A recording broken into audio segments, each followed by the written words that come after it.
Now, I need to tell you this morning something about myself that you may not know. I am not a golfer. I own a set of clubs. I have played the game off and on for the last 15 years or so, though some people who have played with me or who have observed me play may not actually say that I rose to the level of playing golf. But I will tell you that I certainly do not consider my skill level high enough to describe myself with that name of a golfer. But as happens sometimes to all of us at some point or another, there have been a few times when I have risen above my customary level of play, which probably isn't very hard because my customary level of play is pretty low. It was on one such day, a beautiful day, gorgeous, clear skies, temperature was perfect, but I had planned to stay inside all day in the office. I had lots of work I needed to catch up on. I had a bulletin to get ready. I didn't have a secretary who would do the bulletin for me. I needed to finish preparation for a confirmation class that I was teaching that afternoon. And so I was hard at work when about mid-morning or so, a car pulled up out in front of the church office and two members got out. And I saw that one of them had something in his hand. And what he had was this: my brand new, oversized driver that he had made just for me. So I stood out there in the churchyard and I kind of flexed it a little bit and got the feel of it, and I took a few practice swings, and then sadly I had to go back inside and work because I knew my work was waiting for me and that golf would have to wait until another day. About 30 minutes later, the phone rang. And the familiar voice of Kip Giltz, my preacher buddy who was in the next town, hollered out over the phone one simple word: 4! And that was all it took. Work was forgotten, ran home, changed clothes. We were on the tee box in less than an hour at our favorite public course. One reason it was our favorite course was because preachers got to play free there. And it was a great day. I was hitting everything. My drives were perfect. And so we decided it was the club. And that happens sometimes when you get a new piece of equipment. You're just red hot. And so we christened the club the Big Dog. It was a great day of golf. Not only was it gorgeous, the weather was perfect. I shot my personal best on the back nine. I won't tell you what it was because even my personal best was embarrassing. But it was even a productive day from a work point of view. We talked about plans for a shared youth event we were going to do between our two churches. We were co-teachers of the confirmation class, so we figured out what we were going to teach to them that afternoon. But the best part about it was the fellowship. Kip was a much better golfer than me, which isn't very hard, but we basically played in the same skill range, and we basically played the same way. We had the same weaknesses. We always messed up in the same way. We both would slice viciously off the fairway and go into the woods. So we spent a lot of time philosophizing about the game of golf played from a bad lie.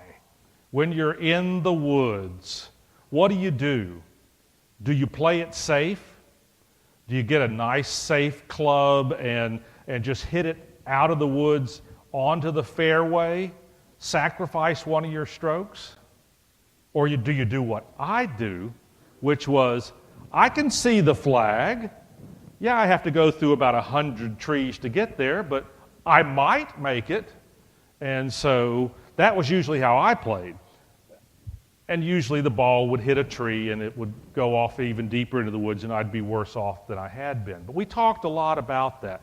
We talked a lot about this thing I have for water hazards. They're terrible for me. I think it's the balls. I think I buy hydrophilic golf balls. You know, if you wear contact lenses, you know hydrophilic means they love water. And so I think the golf balls I buy, they just seek out water everywhere and they go in there. But that particular day, I was invincible. I had the big dog. I was hitting everything straight off tee box. I was hitting out of the trees if I did happen to end up in there. I shot over water hazards. It was the greatest game of golf that I had ever played. Even when the big dog was in the bag, I was playing great, just from the inspiration of having this club with me. And then we came to the 18th hole. Now, at this particular course, the 18th fairway has a little branch of the Brazos River that turns and cuts across the fairway about 200 yards out from the tee box. And on the ground on the far side of that river cut, it slopes back toward the water. So, of course, all sensible golfers would take an iron from the tee box, they would lay up in front of the water so they could shoot over the water on the next stroke and make it to the green. All sensible golfers did that. That's what I usually did. But I had the big dog, and I was hitting everything just perfectly. So I got on the 18th tee and I teed up my ball. Took a few practice swings. I don't have a ball, so don't worry about it. You know, so. And my backswing was just perfect. And I followed through, and Kip and I watched that ball sail in this beautiful lazy arc and plop right into the water.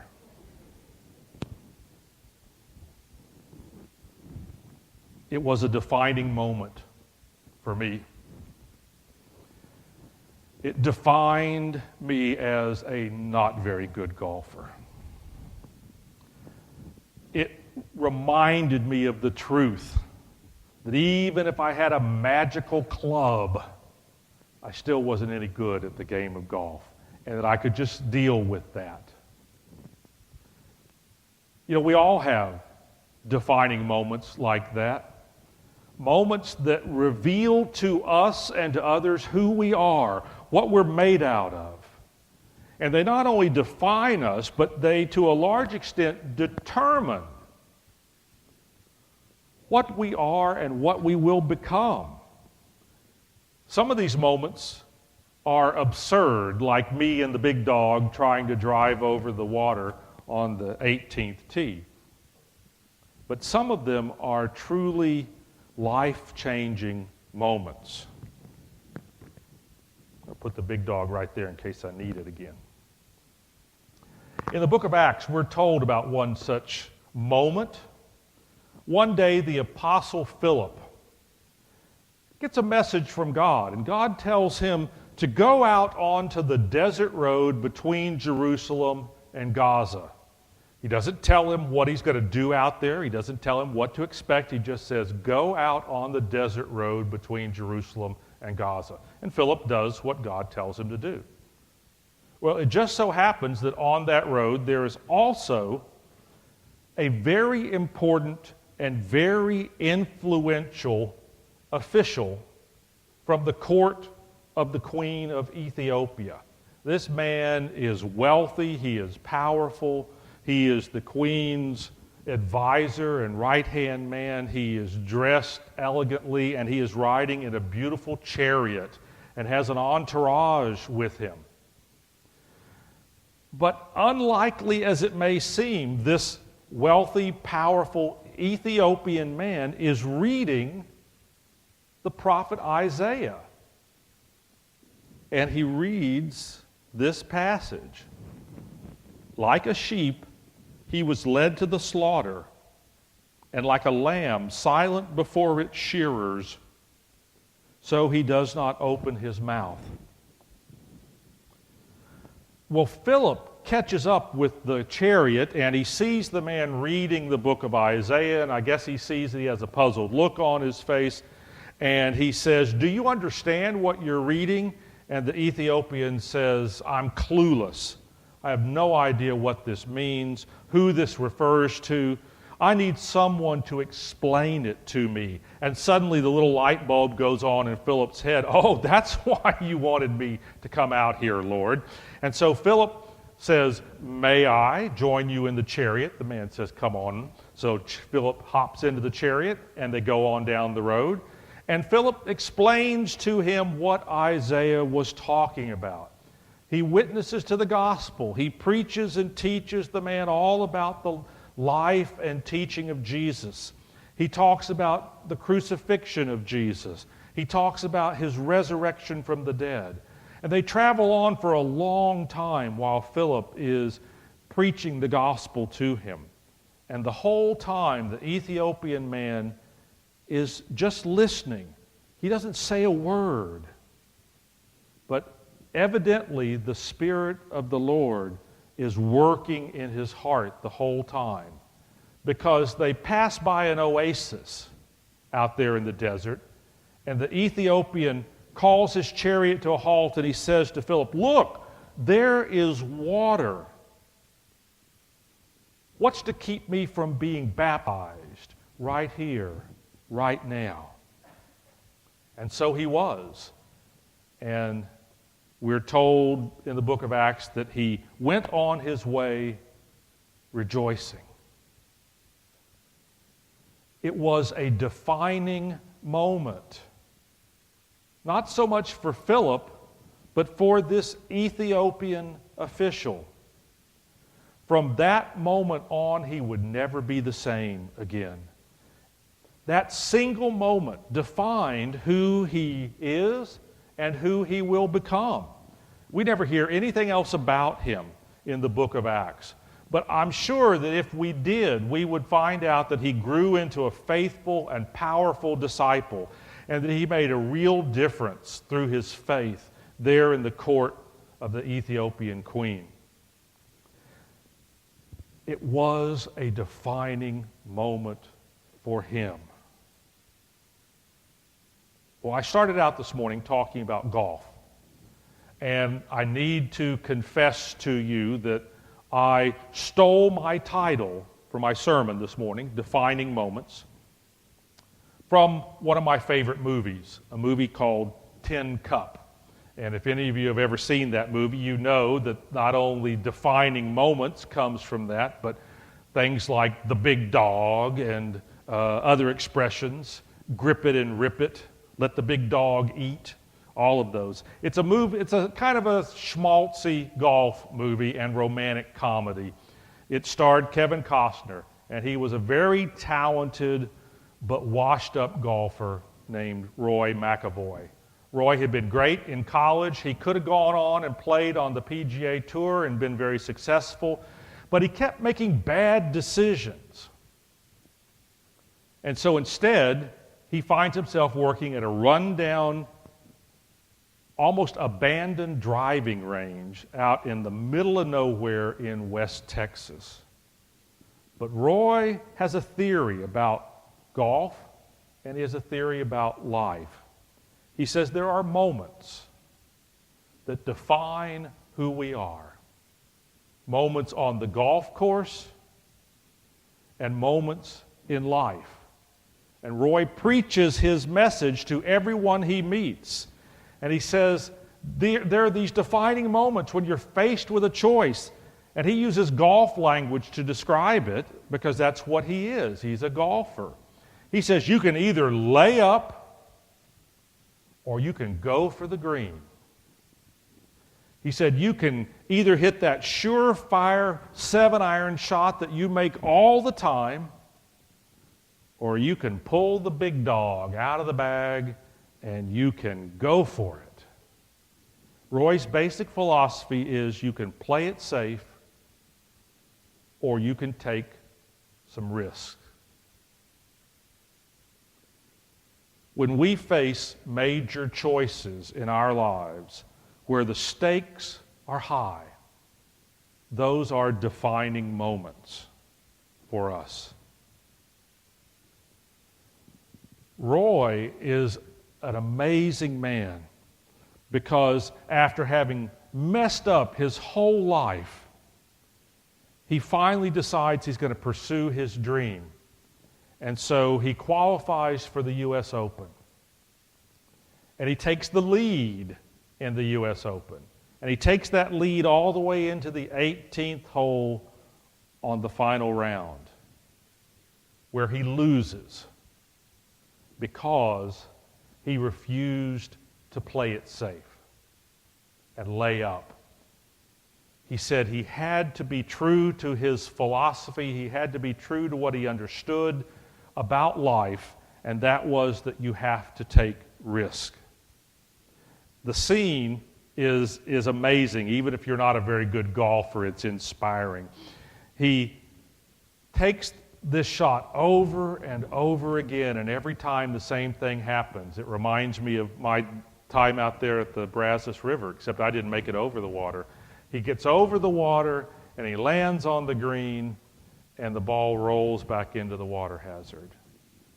And he does it over and over again. He could have laid up, he could have played it safe, but no, he takes the long shot. He wants to make it onto the green. He wants to make it into the hole with that one perfect shot. He finally finds himself down to the last ball in his bag, and his caddy says, if you lose this ball in the water, you're going to be disqualified from the tournament. You won't even finish. You won't even place in this tournament. He takes the ball, and it is a defining moment for him. He swings, he hits the ball perfectly. It lands above the hole on the green, rolls back into the cup. It took him 12 strokes to finish the hole.